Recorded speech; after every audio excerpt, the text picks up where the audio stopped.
So now that we know that Breath of the Wild 2 is not at the recent Nintendo Direct, I think it's time to start thinking about the possibility of the release date for holiday season of 2022 for The Legend of Zelda Breath of the Wild 2, like I've been saying. What do you guys think?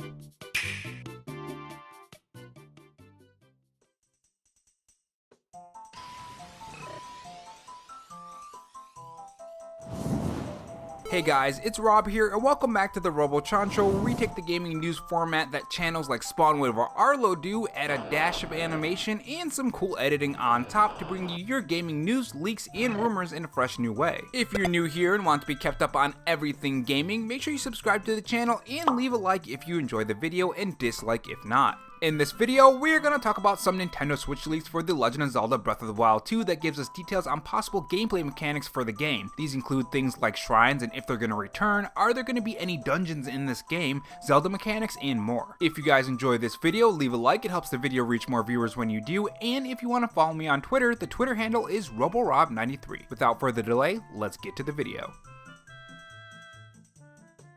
So Breath of the Wild 2 wasn't at the February 2022 Nintendo Direct, and we didn't get a release date or really any news on the game. This was one of the possibilities that I spoke of in one of my recent videos, and it does make sense. I've been saying this for a while that I think that Breath of the Wild 2 is going to be a holiday season release for 2022. But we do still want some info on Breath of the Wild 2, and while we may have to wait till E3, it seems some gameplay from the game could have been leaked. Now this is from 4chan, a site that basically is known for their ridiculous Nintendo leaks and often being wrong as well, so keep that in mind. This could be fake, and more than likely it is, but sometimes we do get lucky with these things. And with that warning out of the way, let's go through each one by one, with the first one being pretty interesting, and this is what it says. The reason for Link not having the Master Sword in the beginning of the game is that Link returned it to the Korok Forest, which now is floating in the sky. Now we have seen the sky elements from the trailer, so it's not that far of a stretch to think that it would play into the story somehow. But my question is, why are these things floating? What caused it? Because this wasn't in Breath of the Wild 2, and it takes place in the same spot, or in the same open world I should say. So why is this happening? Is it due to the sword being in the Korok Forest and that's what caused all these land masses to float? Or is there some mysterious power behind it that we don't know about yet? Moving on to the next one, it says the game's difficulty is the same but not harder or easier. Now this is something that's pretty interesting to me because Breath of the Wild 2 can be pretty hard at times, especially if you're new or you're coming back after a while and you need to get back into that combat. One thing that I hope to see though is maybe a difficulty setting or even DLC from the first game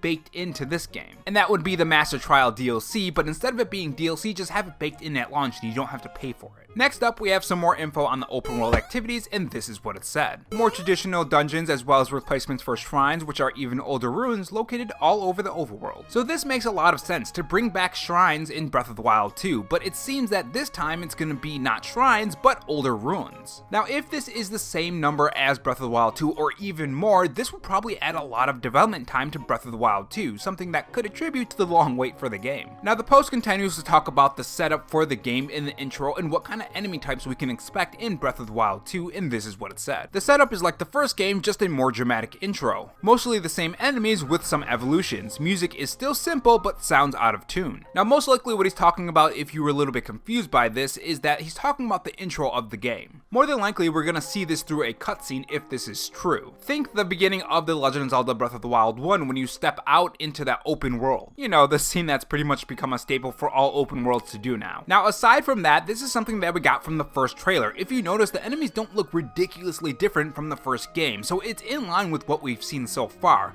With that being said, the music out of tune makes me think that this game is going to be much darker in tone than the previous titles, including Breath of the Wild 1. Think Majora's Mask in terms of tone, something that the first and second trailer already set up. Moving on to the next one, they talk about item durability with the twist and some other new mechanics. New underground enemies that can play around with time mechanics, items that have the same durability, but there are some new enemies that have time reversal mechanics that ends up healing your weapons each time you strike. Now personally, I find this really cool and really interesting, and I hope it is real. Sometimes you can find a weapon in Breath of the Wild 1 that you really enjoy using, but eventually it's gonna break. Having the ability to heal the item is a good idea and changes up the gameplay, and not only that, but it keeps keeps the gameplay from being interrupted. But at the same time, you still have the ability to break items, so it's not completely removing that mechanic, it's more of a refinement. Next up, we have some more info on the mysterious arm and the plot of the game, and this is what it said. The plot revolves around time manipulation in another dimension. Green arm is a motif for courage. Arm is the last power from the sage that gives you new mechanics. And I'm guessing the sage that they're talking about is the skeleton that gives Link the new power. So this is something that I think a lot of us guessed from the first trailer. It's clear that the arm is going to have something that leads to new abilities for Link, and it is a sequel, so it makes a lot of sense, but it's good to see a story reason for why Link has new abilities. Moving on, they talk about Zelda, which gets very interesting, and this is what it said. Zelda plays a role in the character swap mechanic. She's in another dimension, and you have to switch characters for puzzles to influence the regular Hyrule overworld and vice versa. Lots of teamwork between Link and Zelda. Zelda has a Sheikah Slate. No real combat for her from what was played, mostly stealth and puzzle solving for Zelda. No gear, inventory is just materials and quests. Link only uses new powers from the Sage, while Zelda uses Sheikah Slate features from Breath of the Wild 1. Now this is actually pretty cool, because if you played Hyrule Warriors Age of Calamity, you know that Zelda's gameplay was the Sheikah Slate. Before Link was using the Sheikah Slate and he was put to sleep, which now that I think about it, that sentence kind of sounds like Zelda killed Link, but anyways. Before Link had the Sheikah Slate, Zelda was using it in combat. Now I know a lot of people are probably immediately thinking, oh, this is probably going to be co-op, but I don't think this is co-op, because this sounds like it would be for specific parts in the game, not a co-op experience. With that being said, let's move on to the list. Identity of the lead sage should satisfy you. Surrealist tone. Kill the past story about champions taking places as new stages. More traditional Link, Ganon, Zelda plot. 6 total dungeons. Takes place almost immediately after Breath of the Wild 1. Never saw Ganon, but from what he saw, he can understand that the undead form of Ganon is invincible, and Link/Zelda have to work together to restore Ganon's physical form to be able to injure him.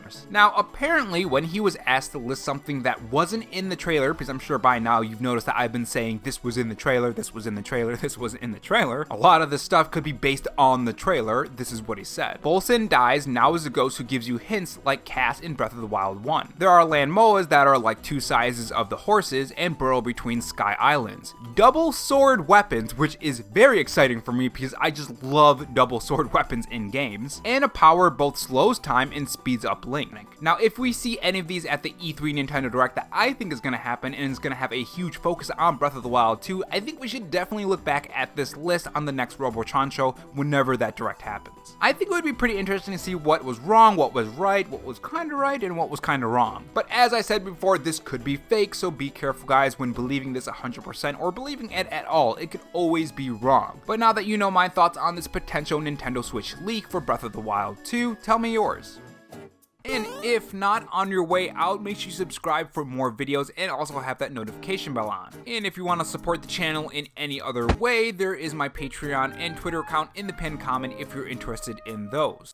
Oh, and also have this donut if you're still sticking around for me rambling. Thanks for watching guys, and remember, stay safe, stay charged, and have a good one.